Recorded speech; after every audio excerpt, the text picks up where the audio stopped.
సొంత పార్టీ ఎమ్మెల్యేలపై తీవ్ర విమర్శలు చేశారు మంత్రి కొండ సురేఖ భర్త.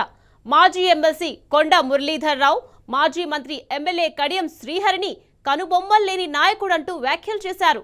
చంద్రబాబు కేసీఆర్ ను మోసం చేసిన చరిత్ర కడియం శ్రీహరిదని విమర్శించారు. కాంగ్రెస్ లో చేరిన ఎమ్మెల్యేలు పదవికి రాజీనామా చేసి మళ్లీ గెలవాలని కొండ మురళి డిమాండ్ చేశారు.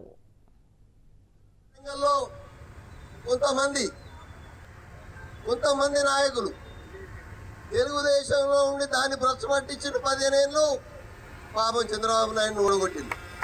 వీళ్ళు మాత్రం మంత్రి పదవి అనుభవించారు. ఎవరైనా పూర్తి ఈసారి గీక్కుంటాడు, గడ్డం గీక్కుంటాడు. అనుభవాలు గీక్కునే లీడర్లు చూసినావా? చూడలే మనం. మరి ఆయనే పాపం కేటీఆర్ను తప్పుదో పట్టించిండు, కేసీఆర్ తప్పుదో పట్టించిండు. అది నాశనం అయిపోయింది. మరి మళ్ళా మన కాంగ్రెస్ పార్టీకి వచ్చిండు. ఎవరేం చేస్తాడో నాకు తెలియదు. ఆయన ఎన్నుకుంటారో స్పెషలిస్టు. కొండ మురళి లెక్క మీకు ఇద్దరు ఉంటే, కొండ మురళి లెక్క మానవత్వం ఉంటే మీరు బయట పాటించిన వచ్చిన రాజీనామా చేసి మళ్ళీ గెలవాలి.